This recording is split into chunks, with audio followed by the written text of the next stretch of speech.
In the last episode, I showed you a mobile player home, and I thought to myself, what could be better than a player home that you can take with you? Well, the answer to that question is a player home that you can take with you and that will blow stuff up for you.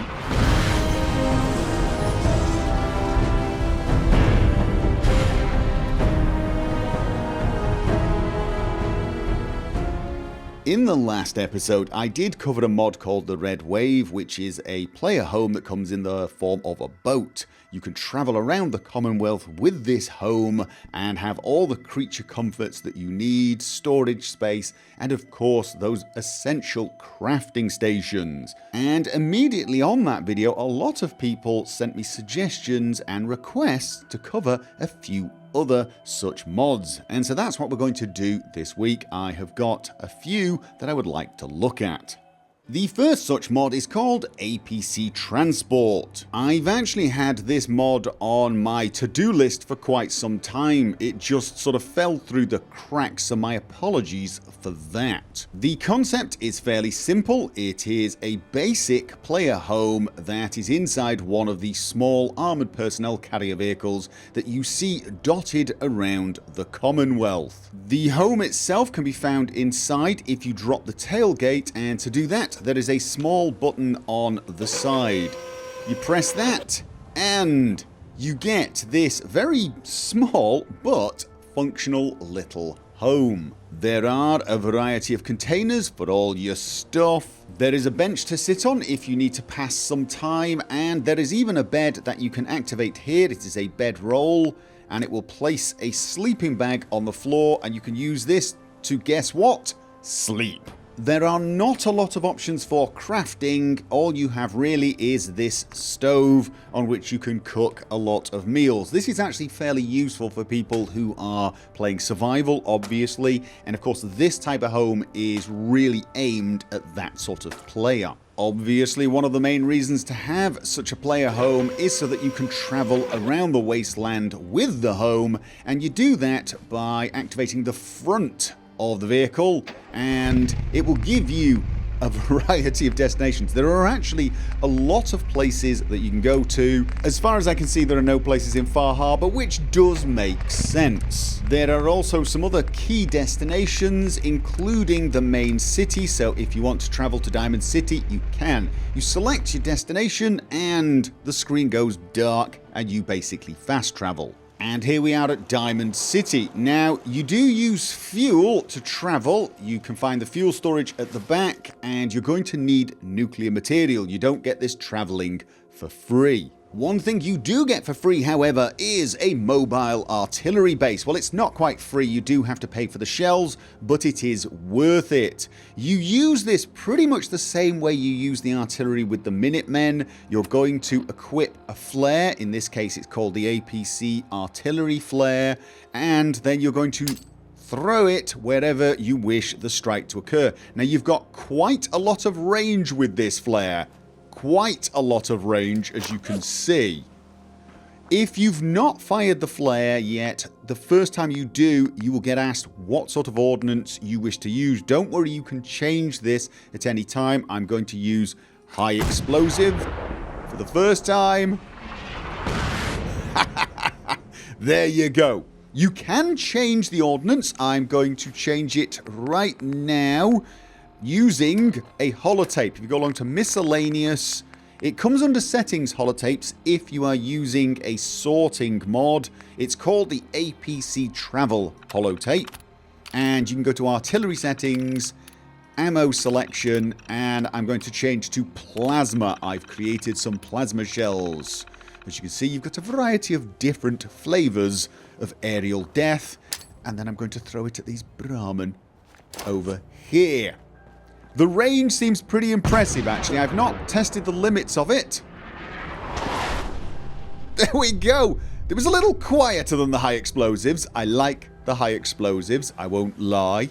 Now, you craft the ordnance that you need at a chemistry station. Where else? It comes under its own section, APC Transport, where you can make the APC artillery flares as well as the holotape if you've lost it. and tyre repair kits. You will need these occasionally as your tyres will need a little maintenance. You can actually inspect them, and right now no repairs are needed. You load the artillery shells in this box here. They come under ammunition. Just load them in here and you will have access to any of those when you throw the APC artillery flare. The holotape does allow you to change which locations you can travel to, the maintenance options if you wish to turn them on or off, and indeed allows you to autopilot the vehicle. If you've wandered off, you can actually send a message to the vehicle and it will travel to wherever you tell it to, and you can pick it up there. You will find as you travel around the Commonwealth, people will attack you and try and take your vehicle away from you. It doesn't happen very often, but it does occasionally occur. In fact, when you first find this vehicle, there is a little bit of an encounter. I won't spoil it for you, but it does add a little to the excitement of getting this player home. This mod is great for people playing on survival difficulty or for people who just do not like the standard fast travel. You get to sleep in your own home, you get to take all your ammunition and resources with you, and of course, you get to blow people up with different flavors of artillery.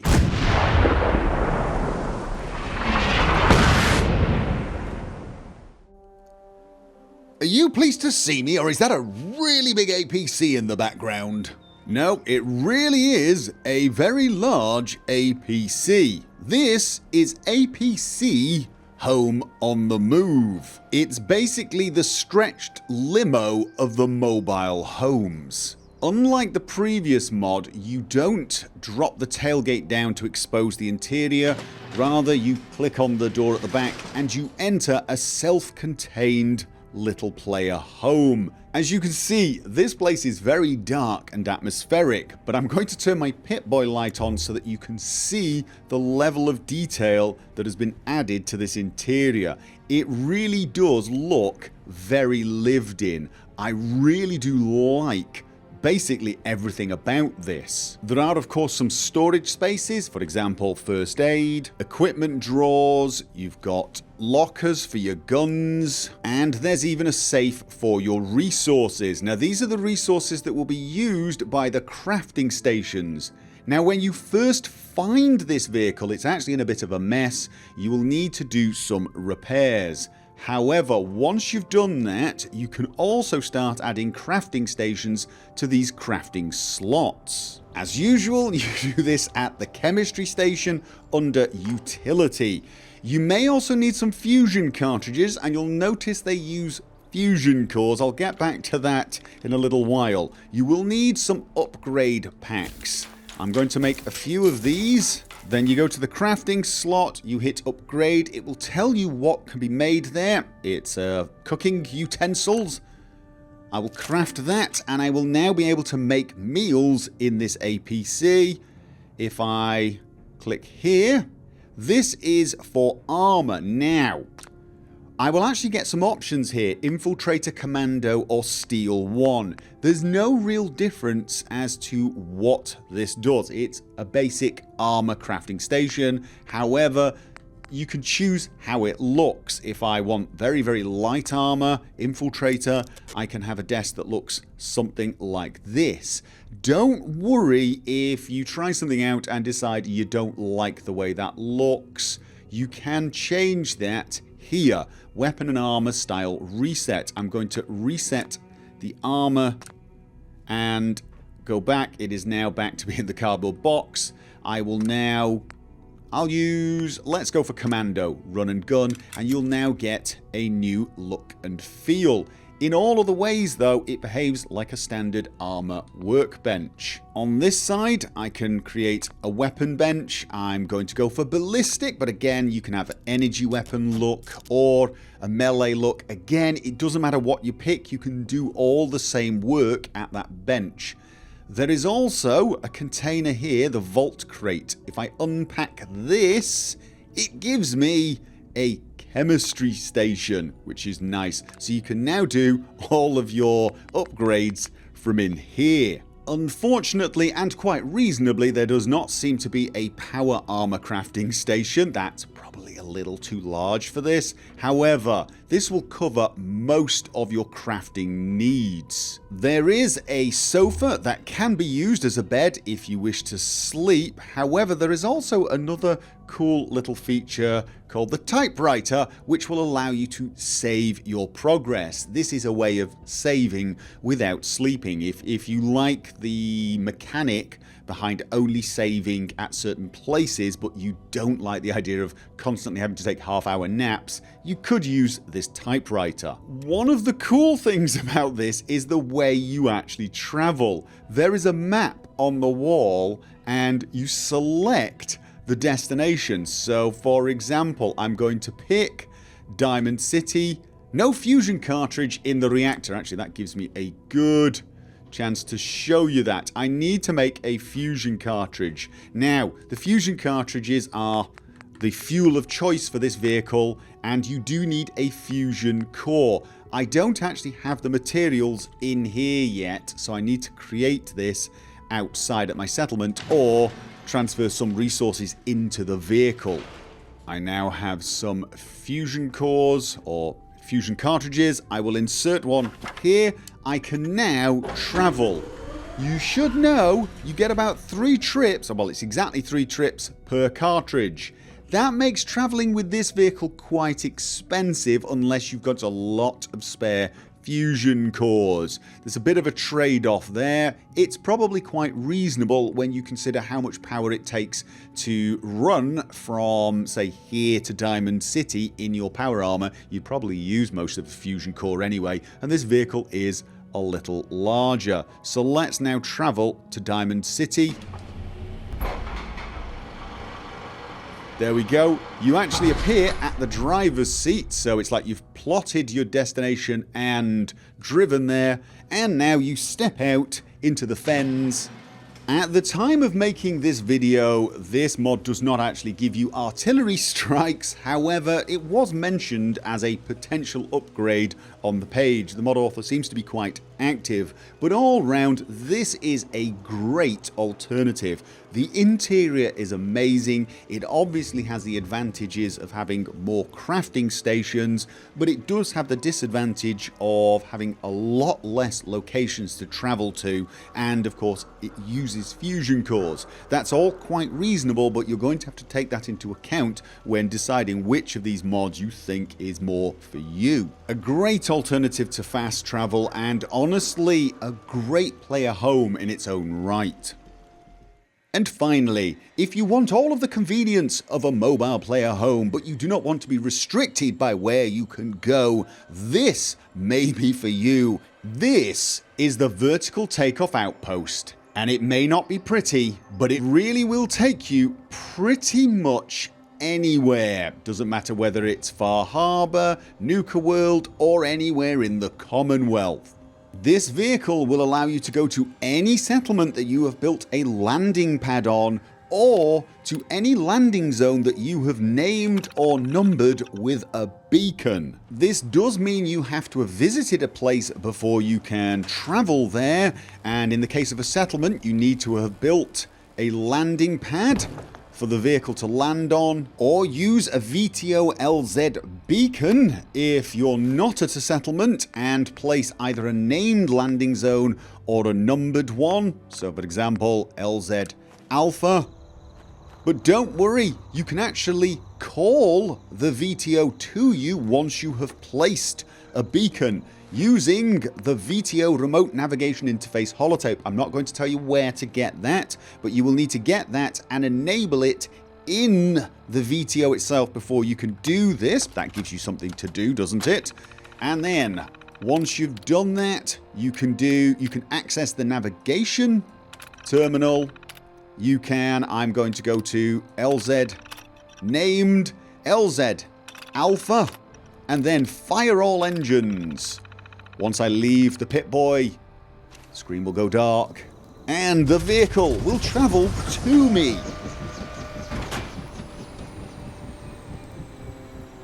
There you go. Indeed, you can even call the VTO just for a single pickup, so if you don't ever intend coming back to this location and you don't want to drop a beacon, you can actually do that. Just go along to the tape and select Set Destination to Holotape Signal Source. A suitable landing area was found and set as current location. It will tell you if it's possible. You then tell it to fire all engines, although usually it's a good idea to actually move away from where you set. It will actually tell you to move usually if you're in the way. And then fire all engines, hit back, exit out, and once again, screen goes black. Vehicle is on its way. Obviously, to travel with the VTO, you have to be inside it, and you do that by clicking on the VTO doors. You can also highlight the landing pad itself, but it does nothing. Make sure you're highlighting the doors. You will enter a container that is a little bare at the moment. We will get back to that because you can actually change this. To travel, you're going to use the VTO terminal. If you don't want to use the tape, you can actually use the tape. When you access settlement destinations, you actually get this menu, which a lot of you will recognize from the settlements. I have to press the back button on my mouse to actually get to access this, and if I select a settlement where I do not have a landing pad, I will get a message saying the settlement does not have a landing pad. If I select one I do have a landing pad at, for example the castle, it will set the settlement's landing pad as a destination. I then hit the engine start button and there you go.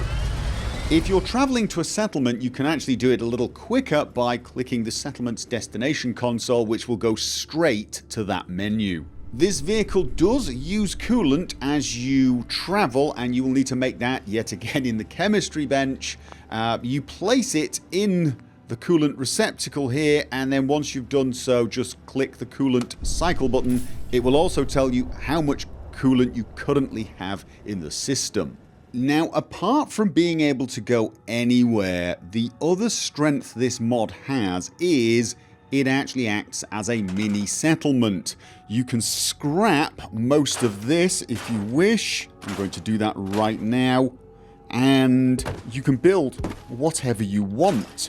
I'm probably going to need a bed, but I'm just going to clear some space so you can see what goes on. There is a power source here that produces 100 energy, so you can link up the lights, and you kind of need to do that if you want this light to actually work. It's the only thing you really need to do. Oh, of course, I don't have the materials. Could you give me a second?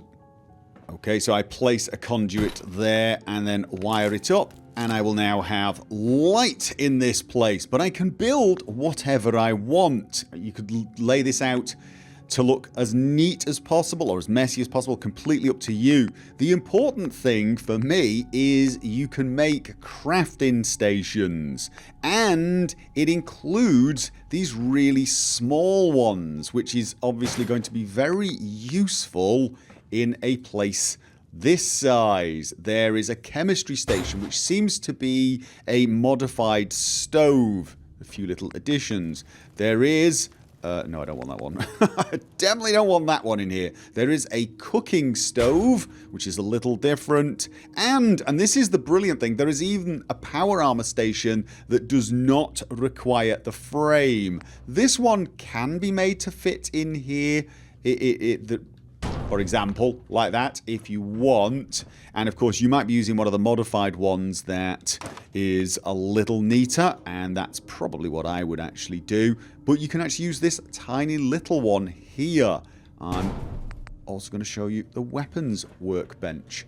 So you've got all the crafting that you need. There is absolutely nothing that you cannot do. With a little bit of messing around, you can actually make it look reasonably comfortable. You can put a bed, you can put some posters, you could put some junk, and you have all of your crafting stations. I even had place for a chair to sit and relax. In fact, the mod seems to come with some of its own furniture, including this bunk bed if you want to place some items underneath it to get a bit more floor space, but I actually quite like the way this looks, and as you can see, I can work on my power armor. I'm not sure what's keeping it up, but then maybe nothing needs to actually in this particular case. But it definitely reduces the amount of space using that crafting station. All in all, I'm actually quite happy with this. Your companions can join you, indeed sometimes they seem to do so uninvited. And that's it. If you need a home that will take you pretty much anywhere, and indeed will even come and pick you up, this is probably the one for you. It also gives you all of the crafting capabilities, including your power armor, and allows you to customize the home area to meet your own personal tastes. And that is all we have time for this episode. I am going to end with the screenshots that you guys have been posting. A big thank you to everybody who has done so. If you want to post an image for me to use in a video like this, I will leave a link down below that will take you to a video that will show you exactly how you can do that. Let me thank you in advance for doing so. I hope you can join me for the next Fallout 4 Mod Vault, where I will show you yet more great mods. I look forward to seeing you there, and until then, remember as always, have fun. If you're curious as to whether I've covered a mod in one of my videos, feel free to go along to my website, gophersvids.com, and check the search functionality out. Just type the name of the mod you're interested in, open up the settings, and filter by mods only. Click for search, and you will see whether or not I've covered that mod. Click on the mod, and it will also show you any of the videos this mod appears in.